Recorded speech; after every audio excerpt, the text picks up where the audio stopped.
안녕하세요. 재테크업체 시청자 여러분. 자, 오늘은 여러분들에게 사례로 보는 자산 3분법이라는 주제 가지고 시작해 보겠습니다. 자, 그동안 총 19회를 걸쳐 가지고 제가 이제 내용 말씀드렸던 게 금융상품 전반에 대한 거. 뭐 채권이면 채권, 주식이면 주식, 그다음에 펀드, 그다음에 뭐 절세, 그리고 부동산에 대해서도 수익형 부동산부터 내 집 마련을 위한 주택 플래닝까지 다양한 주제를 가지고 여러분들에게 총 19회에 걸쳐서 강의를 해드렸었는데요. 자, 오늘은 그 마지막 시간으로서 이제 사례로 보는 자산 3분법이라는 내용으로 준비를 했습니다. 사실 지금까지 제가 얘기했던 내용의 모든 가장 핵심은 뭐였냐면은 결국은 여러분들이 자산을 지키면서 가는 방법인데 여기에는 자산 배분이 중요하다는 얘기를 꼭 하고 싶었어요. 그래서 첫 시간에 백투더 베이직의 첫 시간으로 돌아가 보면 제가 분명히 첫 시간에 여러분들에게 우리가 투자할 수 있고 저축할 수 있는 거는 세 가지가 있다라는 얘기를 해드렸었습니다. 그게 뭐냐면 바로 채권, 주식, 그리고 부동산이에요. 여러분들이 얼마 전 자산 3분법 말은 참 쉬운데 이게 뭐냐 간단하게 정리를 좀 해드릴게요. 먼저 채권형 자산의 가장 큰 장점은 뭘까요? 가장 큰 장점은 안정성. 특히 예금과 같은 자산의 가장 큰 장점은 안정성입니다. 즉 원금을 깨지지 않으면서 가져갈 수 있는 자산이다. 이 상품의 또 하나의 장점은 황금성의 큰 장점이 있죠. 뭐냐면은 내가 쓰려고 할 때 바로바로 찾을 수가 있습니다. 대신 최고의 단점이 있어요. 최고의 단점은 뭐냐면 최근에 금리가 몇 프로입니까? 이제 시중은행 금리가 1%대로 떨어졌습니다. 세후로 하면 진짜로 이제 실질 물가 상승률 대비 오히려 마이너스 금리 시대가 우리나라에 도래를 했죠. 향후에 앞으로 여러분들이 보시기에 채권, 금리, 그리고 우리나라 예금 금리가 막 5%, 6% 가는 시대가 올 것 같습니까? 저는 그럴 것 같지 않아요. 왜냐하면 물론 단기간에 뭐 2, 3%까지 왔다 갔다 할 수는 있겠지만 왜 그러냐면 우리나라도 이제 경제 성장률 자체가 이제 5% 이하의 때인 선진 경제 시장에 접어들었다고 보시면 될 것 같아요. 그러다 보니까 당연히 금리도 돈의 가격인 금리 역시 하락할 수밖에 없는 구조였습니다. 그리고 이제 우리나라도 이러한 고금리 시대는 이제 오기가 어렵다. 그렇기 때문에 최대 단점은 수익성의 단점이에요. 그래서 요즘 많은 분들이 그런 걸 많이 찾잖아요. 예전에는 1억 가지면 어느 정도 생활이 가능했지만 이제는 1억 가져봐야 한 달에 받는 돈이 되게 작아지다 보니까 수익성의 단점을 갖고 있다 보니까 이제 투자에 눈을 돌리는 시대가 왔습니다. 자, 그럼 투자에는 또 뭐가 있느냐? 바로 주식형 자산과 부동산 자산이 있습니다. 주식형 자산의 가장 큰 장점은 제가 기존에 몇 번 얘기했었던 내용 중에 하나가 우리나라 코스피 지수만 보더라도 수익성 측면에서는 가장 좋았다. 그리고 주식형 자산은 만약에 정말 여러분들이 코스닥에 있는 정말 이름 모를 주식 이런 것만 아니라고 한다면은 황금성도 굉장히 양호하다. 내가 이제 매도 처리를 하면 시세대로만 딱 내놓으면은 바로 팔리고 그리고 3일 이후에 입금이 되는 방식이기 때문에 황금성도 장점이 있다. 단 최고의 단점은 뭐냐? 우리나라의 주식시장의 등하의 폭을 본다 한다면은 1년 이내의 구간에서 1년 이내의 기간 내에도 반토막도 날 수 있고 60% 속도 빠질 수 있는 게 우리나라 주식이다. 그래서 수익성 측면 좋지만 안정성 면에서는 최대 단점이 있다라고 보여지고 이제 이거에 대해서 좀 두 가지의 장단점이 극명한데 여기에 조금 완충적인 역할을 하는 게 부동산, 실물 자산인 것 같아요. 부동산 자산은 수익성인 측면에서는 채권보다는 조금 좋지만 주식보다는 조금 낮은 게 기본적으로 현재까지의 사이클상의 수익률 봉투를 해보면 그렇습니다. 그리고 안정적인 측면에서 역시 부동산 역시 하락은 하죠. 상승과 하락을 하기 때문에 안정 측면 채권만큼 좋지는 않지만 주식보다는 좀 덜 빠져요. 하락의 기간 및 폭이 좀 작습니다. 그러다 보니까 안정적인 장점이 있는데 최대 단점이 있죠. 부동산은 내가 팔고자 할 때 그리고 내가 정말 요즘 아파트나 이러한 뭐 좀 규격화된 시세가 오픈된 상품이 아닌 대부분의 부동산은 황금성에 좀 문제가 있을 수가 있습니다. 그렇기 때문에 이 세 가지를 잘 조화를 이룬다 한다면은 우리가 자산의 배분, 저는 역시 처음부터 끝까지 재테크의 법칙 이코르 자산의 배분이다라고 동격으로 저는 생각합니다. 그래서 자산 3분법을 결국은 하는 게 재테크의 법칙이다 이렇게 생각을 하는데요. 자, 여러분들에게 재테크의 법칙에서 자산 3분법 말은 참 쉽습니다. 그런데 과연 나도 저렇게 할 수 있을까? 이제 그 사례를 가지고 여러분들도 한번 이런 분들처럼 이렇게 하면 어떨까 생각을 해요. 먼저 첫 번째 투자 자산으로, 그럼 먼저 이 사례를 먼저 말씀드리기 전에 현재 우리가 투자할 수 있는 세 가지, 채권과, 그러니까 예금과 그다음에 채권과 주식이 섞은 펀드와 그다음에 부동산으로 했을 때 한 달에 수령 가능 금액을 현재 실질 수익률 규정에서 한번 볼까요? 예금 CMA 같은 경우는 현재 금리 2.5% 적용했을 때 세후로 받는 돈이 1억을 넣었을 때 17만 7천 원 정도를 받습니다. 그리고 주식과 채권화평펀드와 같은 상품 연평균 수익률 약 한 7% 정도 잡았을 때 수수료를 제하고 1억 정도를 넣었을 때 매월 50만 원 정도를 받고요. 그 다음에 서울시 평균 임대수익형 부동산 수익률로 본다 한다면은 약 한 5.23% 정도 해당합니다. 그래서 여러 가지 비용들 세금 공제하고 나게 되면 1억 정도를 넣었을 때 45만 원 정도를 받게 됩니다. 자, 지금 어차피 여기에서 여러분들이 주목해야 될 게 있어요. 뭐 50만 원에 45만 원, 17만 7천 원이니까 뭐 어느 게 좋다 나쁘다 얘기할 수는 없는데 이게 확정적인 건 아니라는 거예요. 제가 보기에 그 모든 수익은요, 위험에 비례합니다. 위험이 높으면 수익이 커지는 거예요. 위험이 낮으면 수익 역시 낮아집니다. 거기에 정확한 모든 원칙이 다 똑같아요. 그럼 내가 감당을 어디까지 해야 될 위험이냐, 그리고 수익형 부동산, 뭐 주식채권화평펀드, 뭐 CMA 예금, 나는 절대 예금, 저는 이렇게 말씀드려요. 내가 만약에 생활비가 한 300 들어가는데 예금의 이자만으로 이 생활비 다 충당이 된다. 그럼 투자할 필요 없다 생각합니다. 여러분들 굳이 수익 쫓아서 투자할 필요가 있을까요? 내가 쓰는데 충분하고 내 원금이 유지될 수 있다 한다면은 저는 그걸로 족하다고 생각을 해요. 돈 때문에 고민할 이유가 없죠. 근데 주식형 펀드, 채권화평 펀드, 그리고 수익형 부동산, 여러분들이 투자를 나서려고 하는 이유가 뭡니까? 그걸로는 역시 소득이 안 되기 때문에 이를 메꾸기 위해서 이제 여러분들이 투자에 나서는 거잖아요. 그래서 기본적으로 투자를 한다 한다면은 이러한 상품들을 잘 조화롭게 가져간다. 이걸 섞은다 한다면 어떨까요?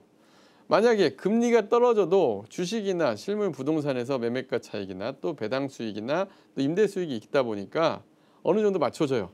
또 만약에 주식시장이 정말 급격하게 악화된다 하더라도 예금 자산과 부동산을 같이 가지고 있기 때문에 그 하락의 폭을 줄여주면서 원금은 보존할 수 있게끔 설계가 얼마든지 가능합니다. 자, 그 예시를 이제 실제 사례를 들어서 설명을 해보죠. 먼저 은퇴자분 한 분의 사례입니다. 은퇴자, 제가 지금 뭐 이 은퇴자분들 같은 경우는 많은 얘기를 그동안 해왔는데요. 먼저 제가 오늘 사례로 소개해드리는 분은 공기업 은퇴자분이세요. 정년도 만 58세에 은퇴하신 분입니다. 일반적으로 보면 우리나라 서울시 지금 현재 평균 은퇴 나이가 52세니까 만 58세에 은퇴하셨으면 굉장히 은퇴도 늦게 여러분들보다 누구보다 상황도 좋은 분이었어요. 자, 근데 지금 이분의 가장 큰 문제가 뭐냐면은 전체 자산에 그 돈이 안 나오는 자산이 지금 7억 3천 정도가 들어가 있습니다.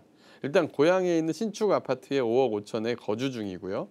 그 다음에 일산에 역시 주엽동에 있는 호수마을 근처에 있는 이제 호수공원 근처에 있는 아파트에 4억 8천에 보유를 하고 있고 이를 전세를 주고 있어요. 그리고 이분의 금융자산을 보면은 안정형 자산으로 투자는 전혀 없습니다. CMA와 개인연금 3억 정도를 갖고 있으면서 총 10억 3천의 자산을 갖고 계세요. 10억 3천이면은 우리 특히 서민들이라든가 또 많은 분들에게는 이 자산 정도면은 괜찮지 않을까 생각이 듭니다. 그리고 별로 큰 걱정도 없지 않을까 생각이 드는데 실제 내부를 따지고 보면은 우리 은퇴하신 분들은 반드시 현금 흐름이 중요해요. 또 은퇴하신 분들의 자산 운용의 핵심은 절대적으로 손실을 보시면 안 되는 자산으로 가져가셔야 돼요. 자, 이분 같은 경우 한번 볼까요? 왜 어떤 부분이 고민이냐면 은퇴를 하셨기 때문에 소득이 끊겼죠. 공기업에서 정년퇴직할 정도 되면 전년도 급여가 그래도 연봉 1억 이상은 넘는 분들이세요. 그런데 은퇴를 하고 보니까 이분 같은 경우는 다행히 자녀분들의 이제 문제는 없는 상황이다 보니까 한 달에 자녀 한 분 정도 이제 대학 졸업이 남아 있는 상황에서 한 달 4인 생활비로 400만 원 정도를 쓰고 있었습니다. 그리고 그런데 소득은 문제가 뭐냐면 한 달 국민연금으로서 조기 노령연금을 110만 원씩 받고 계세요. 그리고 개인연금 1억 3천에서 회사에서 들어주고 내가 가입했던 거에서 월 80만 원씩 들어오니까 총 190만 원에다가 1억 7천에 CMA에 들어가 있는 거에서 이자 소득으로 17만 원씩 받고 있습니다. 자, 그러니까 내가 실제 수령하는 금액 207만 원인데 한 달에 소비는 얼마를 해요? 400만 원을 하고 있죠. 그러니까 매월 마이너스 발생액은 지금 193만 원이 발생합니다. 근데 소득을 가져오는 지금 금융상품 자체가 없는 거예요. 그러니까 10억의 자산이 있지만 실질 수익률은 2%가 채 안 되는 거죠. 국민연금을 포함해서 2%가 채 안 되는 겁니다. 그렇다면은 이런 상황이다 보니까 고민이 될까요, 안 될까요? 여러분들이 만약 이런 상황이라면 어떠실 것 같으세요? 굉장히 큰 고민되지 않을까요? 저도 지금까지 많은 은퇴자분들을 상담을 했지만은 역시 중요한 거는 이 현금 흐름을 어떻게 잡느냐, 어떻게 안정적으로 종신토록 내가 이 수령을 할 수 있게 만드느냐, 이게 가장 포커스인데요. 이분 자산만 잘 운영을 하면 이게 가능합니다. 제가 아까 말씀드렸듯이 현재 보유하고 있는 비중이 어디에 제일 큽니까? 돈이 절대적으로 안 나오는 자산, 부동산 자산에 너무 많은 비중을 가 있죠. 너무 많은 비중을 가 있고 주거 자산에도 많이 가 있어요. 사실은 이때 제가 이제 주택 플래닝 강의할 때 분명히 말씀드렸는데 은퇴 자산의 핵심은 뭐냐? 자산에서 주거 비용을 축소하는 거에 포커스를 둬야 된다. 이렇게 말씀을 드렸었는데 이때 이제 투자를 이렇게 하면 어떨까요? 자, 보시면 금융자산에서 주식 비중을 늘려갑니다. 자, 먼저 완전 채권형으로만 돼 있던 자산을 CMA 1억. CMA 1억은 왜냐면 우리가 자산 3분법도 중요하지만 자산 3분법 이전에 맞춰야 되는 게 있어요. 뭐냐면은 나의 상황에 맞춰가는 겁니다. 이분 역시 중요한 거는 CMA 1억. CMA 같은 경우는 현재 수익률이 1%대예요. 2%대도 아니고 1%대입니다. 1%대인데 왜 CMA 가져갈까 생각을 해보면은 상황에 맞춘 거예요. 나의 자산 포커스에서 이분 같은 경우는 이제 자녀분들이 출가를 이제 곧 앞두고 있습니다. 그럼 출가를 앞두고 있다는 목돈이 들어갈 일이 금방 생기죠. 언제 들어갈지 모르는 기간 안에 현금을 늘 보유를 하고 있어야 되는 상황입니다. 그래서 1억 정도를 CMA로 가지고 있으면 CMA의 가장 큰 장점은 뭐였어요? 여러분들 기억나시죠? 바로바로 내가 돈을 찾을 수 있다. 언제든지 내가 필요하면은 아무런 제약 조건을 찾을 수 있다. 황금성의 가장 큰 장점을 갖고 있는 게 바로 이 CMA 상품입니다. 그 다음에 1억 정도는 또 안전을 위해서 원금 절대 손실 보지 않는 정기 예금 상품을 또 가지고 계시는 겁니다. 그것도 이제 이분 같은 경우는 부부 명의를 나눠놔가지고 5천씩 예금자 보호 한도 내에서 이렇게 가지고 계십니다. 그 다음에 개인연금은 그대로 가져가고요. 그 다음 이분의 가장 큰 변화는 바로 부동산이었어요.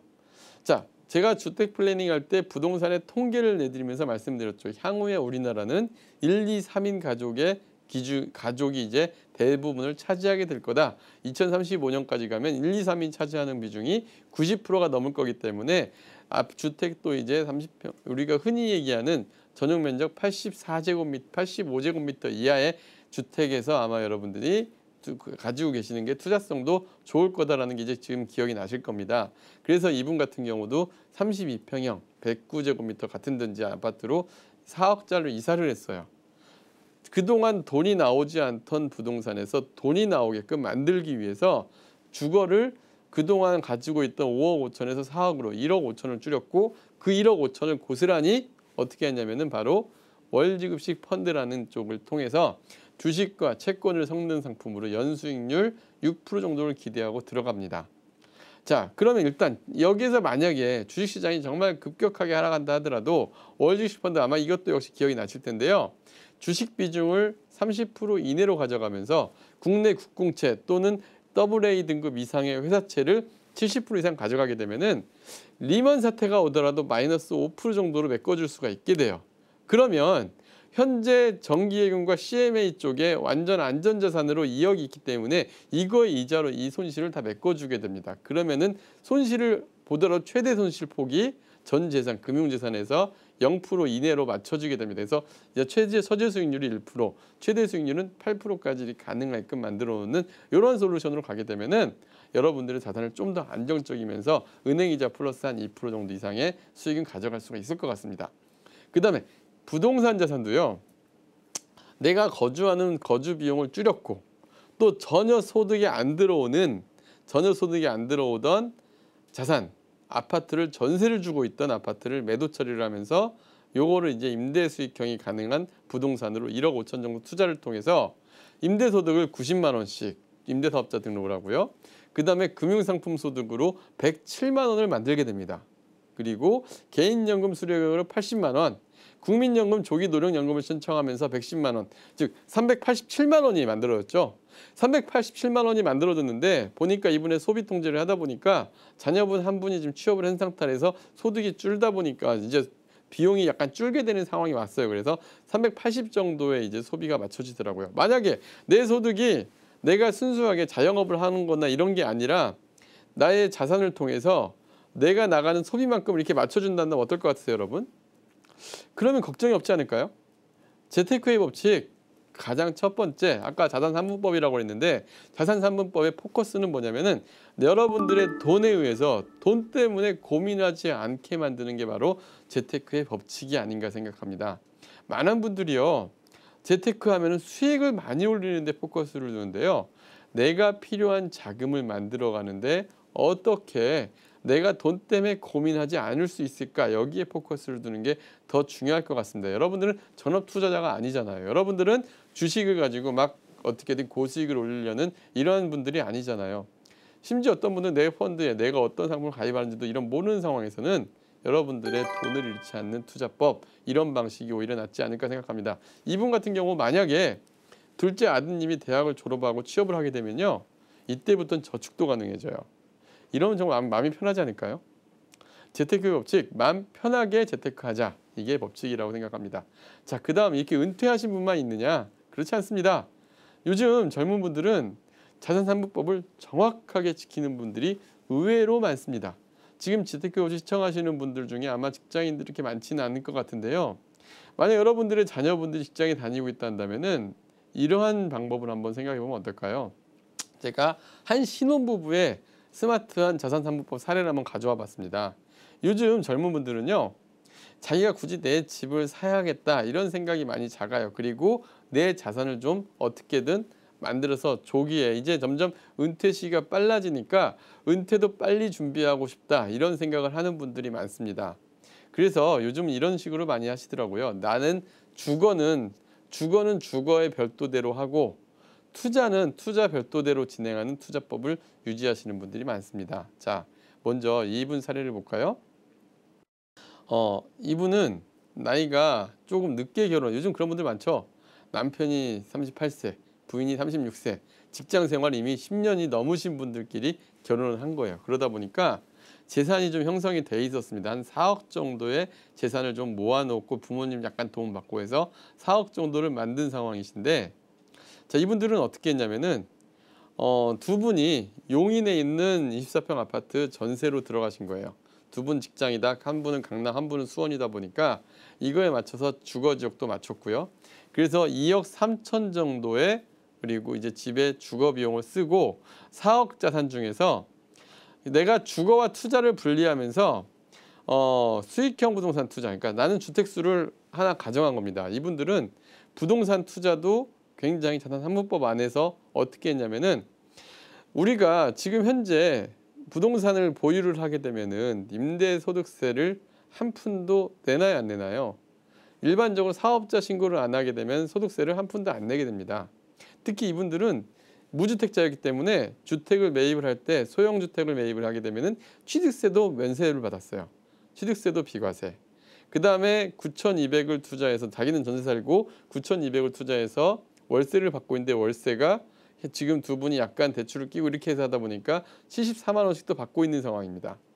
자, 월세를 74만 원을 받고 그 다음에 금융자산으로 8,800, CMA 플러스 예금자산, 예금자산으로 3,000, CMA 자산으로 2,800 갖고 있으면서 아까 말씀드렸던 채권화평펀드로 3천만 원을 갖고 있으니까 어떻게 돼요? 여기에서 들어오는 이자소득 또 발생하죠. 또 임대소득도 발생하죠. 그러니까 월급 둘이 합해서 740만 원. 근데 지금 현재 남편분이 좀 IT 기업 쪽에 있다 보니까 직장 생활 수명이 한 10년 정도 남은 상황이에요. 그러다 보니까 은퇴를 빨리 준비하겠다, 이런 욕구가 강했습니다. 그러다 보니 이런 게 가능합니다. 한 달에 소비성 지출로 230만 원 하는 겁니다. 814만 원 소득에서. 그리고 보험료도 14만 원. 그 다음에 정기적금하고 청약저축을 통해 또 저축을 또 하는 거예요. 350만 원씩. 그 다음에 채권화평펀드로 월 적립을 또 150만 원씩 하고, 노후를 좀 빨리 준비한다는 차원에서 이분들의 전체 소득액의 10% 정도인 70만 원 정도를 노후연금저축과 보험 상품으로 지난 시간에 얘기했던 연금 상품으로 또 70만 원씩 준비를 하는 겁니다. 자 보시면은 그럼 한 달 저축이 얼마냐면 이분들 같은 경우는 814만 원의 소득, 기본 급여 소득, 근로소득 740만 원, 임대소득 74만 원에서 총 814만 원 소득 중에서 전체 570만 원씩을 저축을 해나가는 겁니다. 이분들요 한 3, 4년이면은 분명히 임대사업소 등에서 한 분 정도의 급여는 만들 수가 있게 돼요. 근데 여기 핵심은 뭐였어요? 금융자산은 이제 주식과 채권 비중을 계속 늘려가는 겁니다. 임대소득뿐만 아니라 금융이자 소득과 임대소득을 합해가지고 한 사람 정도의 소득을 먼저 만들어가는 이런 방식으로 만들어가는 거예요. 세금적인 측면에서 가장 유리하게 만들고요. 주식과 채권을 섞어가지고 자산 포트폴리오 상에서도 어느 한쪽이 깨지지 않게 안정적으로 운영이 가능한 겁니다. 가만히 한번 생각해 보십시오. 만약에 이분이 앞에 분이 내 전 재산을 통틀어서 만약에 집을 매입을 했거나 아니면은 앞에 10억 가지고 계신 분이 전 재산을 통틀어서 상가가 좋다고 해서 상가 쪽에만 올인을 했다 한다면 고민되지 수익은 더 날 수 있습니다. 분명히.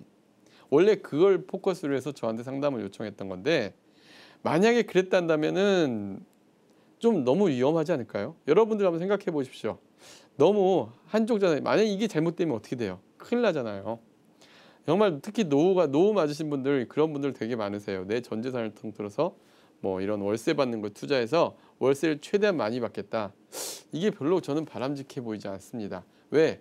이걸로 인한 고민들이 더 늘어날 거라고 보여져요. 그런데 만약에 예금과 이런 자산을 좀 섞어서 들어간다면은 그 고민의 폭은 많이 줄어들 것 같아요. 그리고 한쪽이 조금 덜 나온다 하더라도 좀 잘 맞춰갈 수 있을 것 같습니다. 젊은 분들도 마찬가지고요. 가장 핵심은 자산의 산문법을 찾아가 보십시오. 그동안 제가 지금까지 사례자 두 분을 가지고 설명을 드렸는데 이제는 자산을요 배분해야 될 시대입니다. 내 자산을 어떻게 배분을 할 것이며 또 내 자산 내에서 이 비중을 잘 조절해서 어떻게 안정적인 소득을 만들어갈 것인가 이걸 좀 더 고민해 보시길 바랍니다. 특히 은퇴하신 분들 정말 걱정이 많은데요. 제가 보시기에는 여러분들의 현재 자산에서 방법을 잘 찾는다 한다면은 여러분들 당장에서도 어떻게든 방법을 찾아낼 수가 있습니다. 하다못해 주택연금도 있고 다양한 방법을 찾아낼 수 있기 때문에 자산의 배분에 대해서 좀 더 고민을 해보시기 바랍니다. 지금까지 제가 20회에 걸쳐서 여러분들에게 계속했던 내용이 결국 핵심은 이런 자산 배분이었습니다. 여러분들 자산 배분 꼭 신경을 쓰시길 바라고요. 그동안 20회 동안 여러분들 시청해주셔서 감사하고요. 요 전체 내용에 대해서 한 번쯤 다시 보기를 통해서 꼭 더 여러분들 자산 방향을 찾기를 바라겠습니다. 그동안 시청해주셔서 감사합니다. 감사합니다.